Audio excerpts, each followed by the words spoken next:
Hello everyone, कैसे हो आप सभी। आई होप आप सभी अच्छे से होंगे। तो लेडीज प्लाजो पैंट की कटिंग करते वक्त क्या गलतियाँ होती हैं जिनकी वजह से पैंट में खिंचाव आने लगता है या फिर पैंट की फिटिंग से रिलेटेड अनेक समस्याएं आ जाती हैं। तो आज हम इन प्रॉब्लम को दूर करने वाले हूँ। तो आइए देखते हैं कि इसकी कटिंग कैसे करें जिससे कि हमारी जो पैंट है वो बिल्कुल परफेक्ट बने। तो मैं यहाँ पे 2.25 मीटर फैब्रिक ली हूँ। इसकी जो अर्ज है वो 42 इंच की है। अब देखिए, अब हमें क्या करना है, इस फैब्रिक को कुछ इस तरह हमें फोल्ड करना है।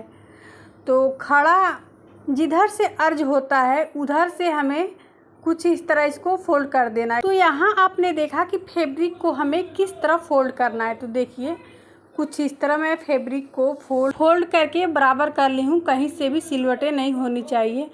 अब हमें एक साइड में नीचे वाला जो फैब्रिक है उसको मैं 2 इंच ऐसे लंबा रख रही हूँ। 1.5 से 2 इंच हमें ऐसे बड़ा रखना है ऊपर वाली फैब्रिक से। इधर के साइड में लाइट थोड़ा कम है तो मैं इसको पलट के इधर कर ली हूँ दूसरे साइड में। तो इधर थोड़ा लाइट अधिक है तो मैं इधर से ही लाइन ड्रॉ करूँगी। तो आप देख सकते हैं कि मैं यहाँ पे नीचे वाले फैब्रिक को 2 इंच ऐसे लंबा रखी हूँ, ऊपर वाले फैब्रिक को थोड़ा छोटा रखी हूँ। तो ऐसे ही आपको भी रख लेना है। ऐसा मैं क्यों की हूँ आगे आपको वीडियो में देखने को मिलेगा। तो आप वीडियो को बिना स्किप किए हुए फुल वॉच कीजिए, तभी आपको अच्छे से सभी डाउट यहाँ पे क्लियर होंगे और आपकी जो पैंट है वो बिल्कुल परफेक्ट बनेगी, कहीं से भी कोई मिस्टेक नहीं आएगी। इसके बाद जितनी चौड़ी आपको इलास्टिक लगानी है उसके अनुसार यहाँ पे लाइन ड्रॉ कर लीजिए। तो मैं यहाँ पे 2 इंच ऐसे 2 इंच मेजर करके मार्किंग कर ली हूँ और सीधी लाइन यहाँ पे मैं ड्रॉ कर ली हूँ। अब इस लाइन से हमें जितनी आपको लेंथ चाहिए प्लाजो पैंट की उतनी आप तैयार लेंथ ले लीजिए। तो मुझे 41 लेंथ चाहिए प्लाजो पैंट की। तो देखिए, मैं 41 पे ऐसे एक लाइन ड्रॉ कर ली हूँ, सीधी लाइन यहाँ पे मैं ड्रॉ कर ले रही हूँ। उसके बाद 2 इंच यहाँ मोहरी फोल्डिंग के लिए भी हमें यहाँ पे लाइन ड्रॉ करनी है। तो देखिए, यहाँ पे हमारी नीचे से भी लाइन ड्रॉ हो चुकी है। अब हमें हिप की मेजरमेंट लेनी है। इधर ओपन वाला पार्ट है तो इस किनारी को मैं कटिंग करके निकाल दूंगी, क्योंकि ये जो किनारी है इसमें धागा निकला हुआ है। इसके बाद जितना भी आपका हिप राउंड है उसका फोर्थ कर लेना है। तो यहाँ पे मैं 40 हिप राउंड का मेजरमेंट ली हूँ। 40 के अकॉर्डिंग यहाँ पे पैंट की कटिंग हो रही है। तो देखिए, 40 का चौथा भाग हुआ 10 इंच, उसमें मैं 3 इंच जोड़ के ली हूँ। तो यहाँ 13 इंच हिप की चौड़ाई हो गई है। अब हमें आसन की लंबाई रखनी है। तो देखिए, सेम वही मेथड यहाँ पे भी हमें अपनानी है। यहाँ पे हिप का चौथा भाग लेंगे प्लस 4 इंच लेंगे। तो यहाँ पे 40 है हिप साइज, उसका चौथा भाग हुआ 10, उसमें 4 इंच ऐड करेंगे तो 14 हो जाएगा। तो देखिए, अब इधर से भी हमें उतना ही मेजर करके एक मार्किंग कर लेनी है। अब यहाँ यदि आपके पास थाई का मेजरमेंट है तो थाई के अनुसार ही यहाँ पे आपको मार्किंग करनी है। यदि नहीं है तो 3 इंच पे यहाँ पे आप मार्किंग कर सकते हैं, 2.5 से 3 इंच पे। तो मैं देखिए, यहाँ पे मेरे पास थाई का मेजरमेंट है तो मैं थाई के अकॉर्डिंग ही यहाँ पे मैं मार्किंग करूँगी। तो यहाँ पे मैं 16 इंच प्लस ½ इंच इसमें मार्जिन ऐड करते हुए मार्किंग कर ली हूँ। तो सेम ऐसे ही आपको भी मार्किंग करनी है। अब देखिए, अक्सर लोग यहीं पे गलती कर देते हैं। ये जो आसन है इसको आर्म होल हमें नहीं बनाना है, बिल्कुल ऐसे हल्का सा गहराई देते हुए ऐसे हमें लाइन ड्रॉ करनी है।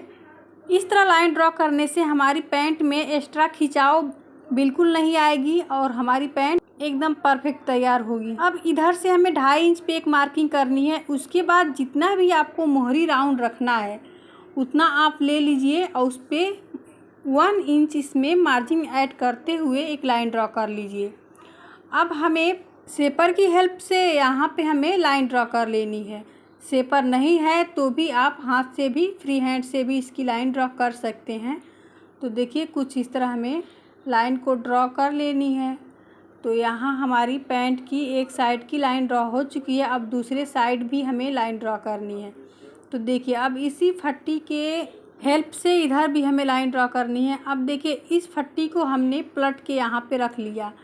अब पलट के रखने के बाद कुछ इस तरह हमें ऐसे लाइन को ड्रॉ कर लेनी है।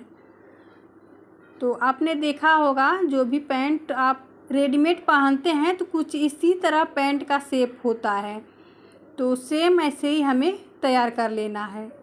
अब ऊपर के साइड में भी हमें हल्का सा ऐसे कर्व देते हुए लाइन को ड्रॉ कर लेनी है, तो हमारी पैंट बिल्कुल रेडीमेड स्टाइल में तैयार होगी। तो देखिए यहाँ तक तो लगभग हमारी जो ड्राफ्टिंग थी कंप्लीट हो गई है। अब हमें वेस्ट की तरफ हमें ड्राफ्टिंग करनी है। तो देखिए अब यहाँ जो नीचे वाला फैब्रिक लंबा था उसका इस्तेमाल होने वाला है। तो देखिए 1.5 इंच पे हमें ऐसे मार्किंग कर लेनी है। जहाँ से लाइन ड्रॉ हुई है वहाँ से हमें ऐसे मार्किंग करते हुए ऐसे हमें स्केल को रखना है और ऐसे तिरछी लाइन ड्रॉ कर लेनी है। तो ये हो गया हमारी वेस्ट की मार्किंग। तो देखा आपने कितना सरल कितना आसान था यहाँ पे हमारी पैंट की मार्किंग। अब यहाँ आप सोच रहे होंगे यहाँ पे पैंट का फ्रंट और बैक दोनों की चौड़ाई समान है। तो जी हाँ, ऐसे भी पैंट की कटिंग होती है। ज़रूरी नहीं है कि पैंट का जो बैक पार्ट है वो चौड़ा ही हो। यदि आप लूज पैंट बना रहे हैं या फिर इलास्टिक वाली पैंट बना रहे हैं तो आप बिल्कुल बराबर रखेंगे तो भी आपकी पैंट बिल्कुल अच्छा परफेक्ट तैयार होगी। और हाँ, यदि आप बेल्ट वाली पैंट बना रहे हैं तो उसमें आपको बैक वाले पार्ट को 2 इंच चौड़ा रखना होता है, क्योंकि उसमें एकदम फिटिंग बनानी होती है। इसलिए हमें उसमें 2 इंच चौड़ा फैब्रिक एक्स्ट्रा कटिंग करनी होती है। यहाँ पे मैं full elastic loose palazzo pant की कटिंग कर रही हूँ, क्योंकि हम सभी लेडीज़ को घर में बहुत सारे काम होते हैं जिनको हमें करना भी होता है। तो यदि आपका पैंट एकदम फिटिंग रहेगा तो उठने बैठने काम करने में ज़्यादा प्रॉब्लम क्रिएट करेगा। इसलिए ज़्यादातर लेडीज़ जो होती हैं लूज प्लाजो पैंट को ही पहनना पसंद करती हैं। इसके बाद चलिए पॉकेट की कटिंग कर लेते हैं। तो देखिए यहाँ पे मैं 7 इंच चौड़ा और 13.5 इंच लंबा यहाँ पे मैं फैब्रिक ले रही हूँ। तो देखिए ऐसे मार्किंग कर लेंगे। 7 इंच चौड़ा यहाँ पे फैब्रिक की चौड़ाई 7 इंच है और लेंथ है 13 इंच। अब यहाँ एक साइड से खुला वाला जो पार्ट है उधर से हमें हल्का सा कर्व देते हुए इस तरह कटिंग कर लेनी है। तो देखिए यहाँ पे कटिंग हो चुकी है। अब चलिए इसकी स्टिचिंग करते हैं। अब फैब्रिक को कुछ इस तरह हमें उल्टा करके रख लेना है। सबसे पहले हमें आसन की सिलाई करनी है। फ्रेंड्स, वीडियो पूरी देखने से पहले आपसे मेरी रिक्वेस्ट है कि यदि आप चैनल पे नए हैं तो प्लीज़ सब्सक्राइब ज़रूर कर लीजिएगा। और हाँ, यदि आपको वीडियो ज़रा सी भी हेल्पफुल लगती है, पसंद आती है तो एक लाइक ज़रूर कर दीजिएगा। तो देखिए यहाँ पे आसन की सिलाई हो चुकी है। अब हमें पॉकेट इसमें अटैच करना है। तो पॉकेट कैसे लगाएंगे, तो देखिए यहाँ पे दोनों साइड में मैं आसन की सिलाई कर चुकी हूँ। अब इधर से ओपन है तो यहाँ पे मैं पहले जो इलास्टिक के लिए फ़ोल्ड करेंगे उसका मैं 2 इंच पे मार्किंग कर ली हूँ। फिर 1 इंच नीचे एक और मार्किंग करेंगे, उसके बाद 7 इंच पे मार्किंग करेंगे। यहाँ से 7 इंच तक हमें ओपन रखना है पॉकेट के लिए। तो चलिए देखते हैं इसको कैसे स्टिच करना है। अब यहाँ पे मैं पॉकेट की जो फैब्रिक थी उसको ले ली हूँ और दोनों पैंट की सीधी साइड और पॉकेट की सीधी साइड एक साइड होना चाहिए। और देखिए उल्टी साइड से हमें सिलाई चलानी है। तो देखिए यहाँ से मैं सिलाई स्टार्ट करूँगी और पहले इसको पूरा यहाँ तक हमें सिल के तैयार कर लेना है। जहाँ तक एक कर्व की कटिंग हुई थी वहाँ तक हमें इसको सिल के तैयार कर लेना है। तो चलिए पहले इसको सिल लेते हैं। तो जो भी इलास्टिक वाली फैब्रिक थी वहाँ से हमें पॉकेट को नहीं अटैच करना है। 2 इंच ऊपर छोड़ते हुए हमें इस फैब्रिक को इसमें सिलना है। तो देखिए मैं 2 इंच यहाँ पे ऊपर छोड़ दी हूँ और उसके बाद जो मार्किंग हुई थी वहीं से मैं इस फैब्रिक को रखी हूँ और एक तरफ से सिल ली हूँ। अब दूसरी तरफ से भी ऐसे ही हमें मार्किंग करनी है और मार्किंग करने के बाद यहीं से हमें स्टिचिंग चला देनी है।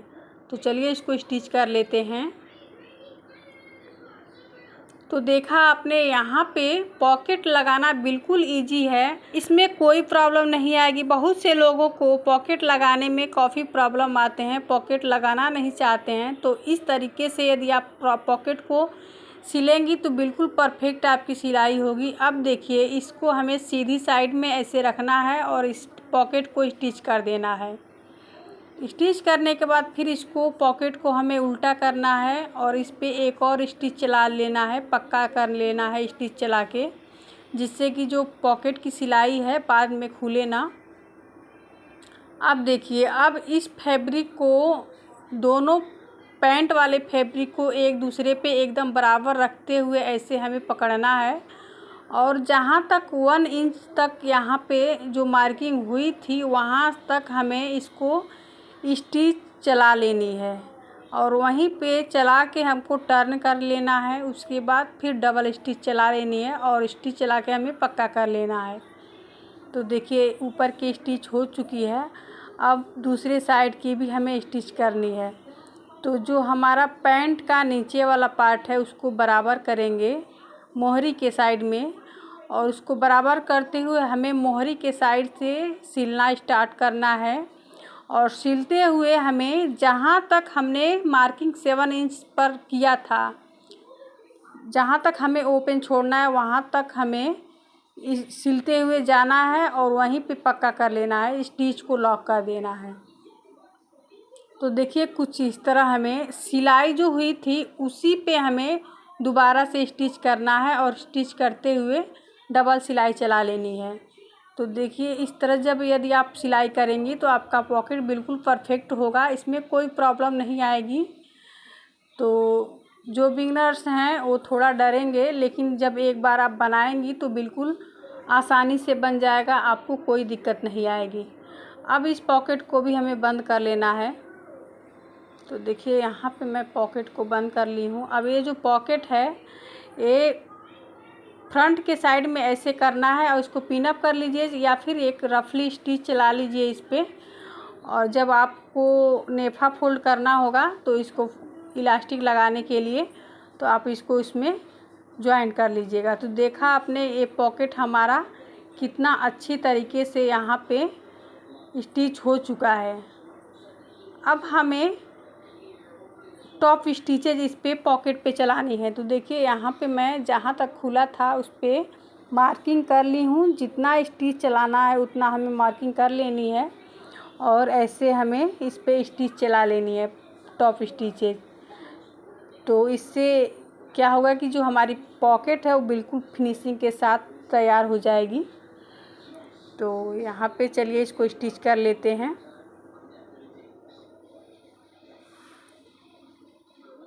तो देखिए, कितना इजी तरीके से यहाँ पे पॉकेट हमारी लग चुकी है। तो इसके बाद आप हर एक पैंट में पॉकेट लगाइए बिल्कुल इजी तरीके से। और हाँ, कमेंट में ज़रूर बताइएगा कि ये आपको तरीका कैसा लगा।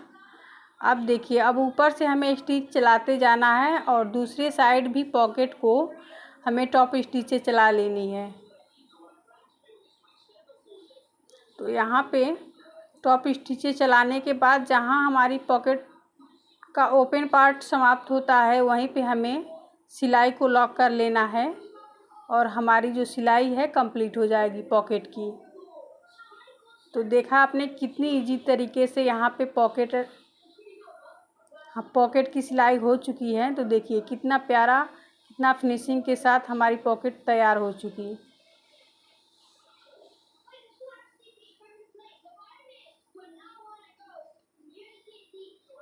इसके बाद इलास्टिक के लिए हमें नेफा फोल्ड करना है। तो देखिए, सबसे पहले हमें क्या करना है, फोल्ड करने के बाद सिलाई से सिलाई मैच करते हुए चारों तरफ हमें हर एक सिलाई को मैच करते हुए पिन अप कर लेना है। पिन अप करने से क्या होगा कि जो हमारी जो पीछे वाले पार्ट की लंबाई ज़्यादा थी, इससे झोल फैब्रिक में नहीं आएगी और बिल्कुल इजी तरीके से जो हमारा पैंट है सिल के तैयार हो जाएगा। तो देखिए, पॉकेट को हमें ऐसे सीधा बिल्कुल बराबर रख लेना है, इस पर पिन अप कर लेना है।